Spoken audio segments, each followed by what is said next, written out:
और सामने का नज़ारा देखिए क्या गजब का हो रखा है। अभी थोड़े बहुत पैसे भी बच रहे हैं इससे। फिर अच्छे से पैकिंग करके भेजा हुआ है। खेतों में निराई गुड़ाई के कामों में लगे रहते हैं। शायद सामान रखने में गलती होगी उनसे। ये घिसाई का काम भी आसान नहीं है। सुबह के 10 बजने वाले हैं और आज बाहर का माहौल कुछ ऐसा है। अभी प्यारी सी धूप भी खिली है और साथ ही बर्फीली चोटियां बादलों के बीच से बड़ी सुंदर चमक रही हैं ऐसे में। तो सबसे पहले आप सभी को मेरा प्यार भरा नमस्कार। मेरा नाम है आलोक राणा और स्वागत है आप सभी का देवभूमि उत्तराखंड के इन खूबसूरत पहाड़ों से।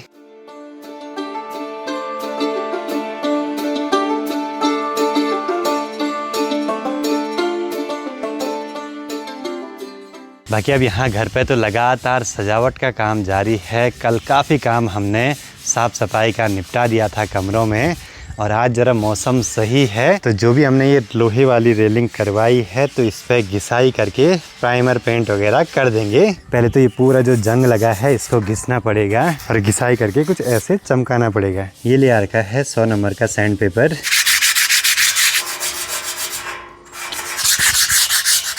ये आखिरी वाले काम हम खुद कर रहे हैं तो थोड़े बहुत पैसे भी बच रहे हैं इससे।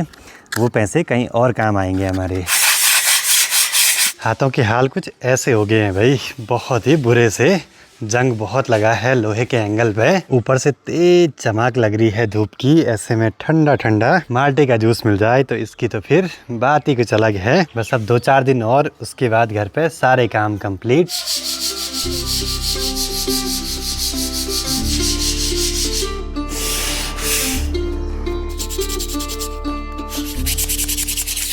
अब देखते देखते चारों ओर से बादल आने लगे हैं तो फटाफट से प्राइमर लगाने का काम भी स्टार्ट कर देते हैं।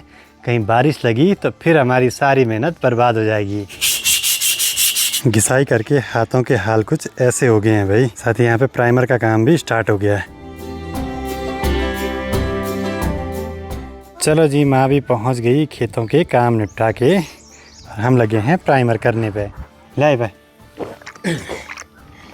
प्राइमर का काम भी हुआ कंप्लीट। रक्षियाँ लगी हैं तिनका इकट्ठा करने पे घोंसला बनाने के लिए। बाकी अब बैक साइड की इस रेलिंग पे रह गया है प्राइमर का काम, क्योंकि बारिश कब लग जाए इन पहाड़ों में कुछ पता नहीं चलता। ये पता नहीं किसकी बिल्ली आ गई और जो हमने प्राइमर किया उस पर शायद थिनर की खुशबू आ रही है तो उस पर नाक लगा रही है, पता नहीं क्यों। और पिछली वीडियो पे कमेंट आया था कि यहाँ पे सिर्फ बोला एक ही मैना पक्षी दिखाई देती है। उसका रीज़न ये है कि उसका घोंसला है यहाँ पे। किसी समय दोनों आते हैं और आज तो मैंने एक छोटा बच्चा भी देखा यहाँ पे बाहर निकला हुआ। ये तो बिल्कुल नहीं डरते हमसे, नज़दीक पे आए रहते हैं।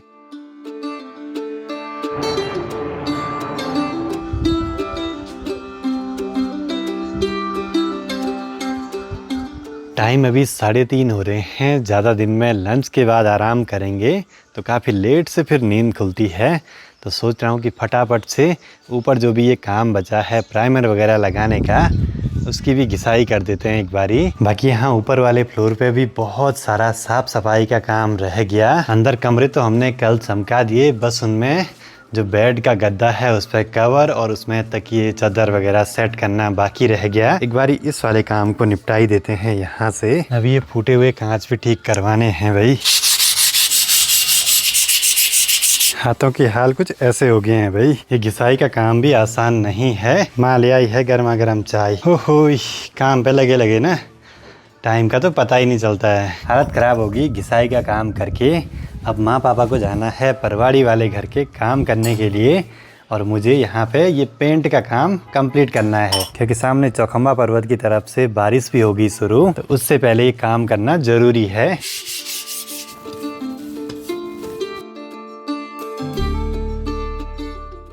चलो जी, करीब आधे घंटे में ये काम भी निपट गया। हाथों में खूब सारा प्राइमर लग गया भाई। अच्छी बात यह है कि प्यारी सी धूप खिली है तो ये प्राइमर जल्दी से सूख जाएगा ऐसे में। बस बारिश नहीं लग रही है, ये बढ़िया बात है भाई। और सामने का नज़ारा देखिए क्या गजब का हो रखा है। अभी चौखंबा पर्वत भी बादलों के बीच से थोड़ा बहुत दिखने लगा है धीरे धीरे। अब जिस हिसाब से आजकल डेली बारिश हो रही थी ना, तो आज मौसम ने काफ़ी अच्छा साथ दिया। तो ये हमारा प्राइमर लगाने का काम भी हुआ कंप्लीट। बस अब पेंट इस पर कल करेंगे, किसको एक बार सूखने देंगे अच्छे तरीके से। टाइम शाम के 6:30 हो रहे हैं और अभी ना आसपास का माहौल बहुत ही गजब का हो रखा है।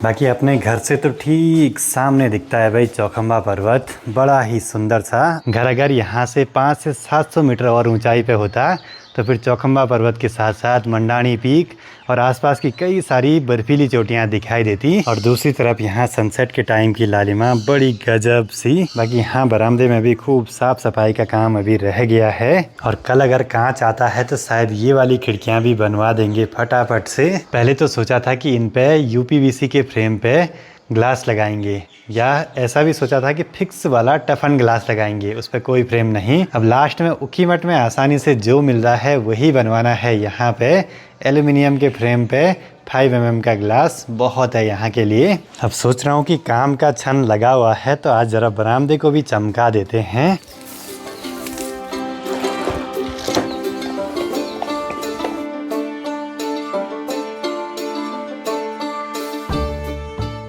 माँ अभी पहुँच गई परवाड़ी वाले घर से। हैं रेवली के फूल। इस वाले घर पे तो बहुत सारे गमले लगाने हैं अभी। उधर कोने पे हैं। नेपाल कहाँ से हैं? सुरखेत। केदारनाथ नहीं जाते?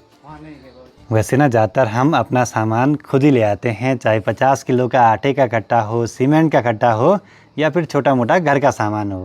लेकिन कभी कभी जब बिजी रहते हैं ना तब बोलना ही पड़ता है, कोई भी यहाँ जो भी सामान सारते हैं। बाकी माँ भी आजकल बहुत बिजी हैं, खेतों में निराई गुड़ाई के कामों में लगे रहते हैं। बोले खौड़ बहुत ज़्यादा हो गया, बल बारिश हुई ना, खरपतवार भी बहुत हो गया। हाँ, अब गांव की महिलाएं चाहे हो ना हो, धूप कैसी भी हो, मौसम कैसा भी हो, लगे रहते हैं। दिन भर तो आज साफ सफाई के ही कामों पे लगे रहे। बाहर हो गया है पूरा अंधेरा। बाकी कल ये वाला कट्टा खोला तो इसका सामान देख लिया था। अब ये वाला रह गया है जिस पे लिखा है अशोकराणा मनसूनावत। तो ये सारा कुछ सामान आया था ऋषिकेश से मनसूना तक ट्रक में, तो फिर अच्छे से पैकिंग करके भेजा हुआ है। ये शायद कंबल हैं। ठंडा इलाका है तो गर्म कपड़े बहुत ज़रूरी हैं। माँ की पसंद का सामान भी आ रहा है। बाकी इसमें हैं वाइट कलर के, ये हैं कंफर्टर। था थैला बड़ा बड़ा, लेकिन 2-4 ही सामान था इसके अंदर, बस माँ को थैला काम आएगा।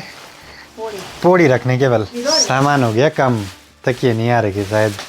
कंबल अगर सामान अपने सामने पे पैक करवाता ना तो सब आ जाता है। अब पीठ पीछे पैक करवाने का यही नुकसान है भाई। पैसा पूरे दियो और सामान के नहीं। शायद सामान रखने में गलती हो गई उनसे। हमारे ही साथ ऐसा होता है भाई। ये हैं गद्दे के कवर। कभी पानी गिर भी गया तो कोई दिक्कत नहीं, सब फिट करने हैं भाई आज। अभी कवर वगैरह लगा ही देते हैं गद्दों पे।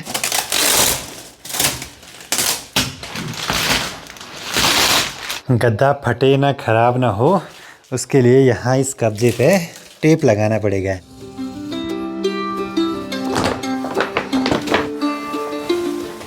ये सब है गद्दे की सेफ्टी। एक और स्टेप हुआ कंप्लीट बेड सजाने का। अगर कुशन आए रहते तो हम यहाँ पे चादर भी फिट कर देते और तकिए वगैरह भी सेट कर देते, लेकिन अभी तो इतना ही है भाई।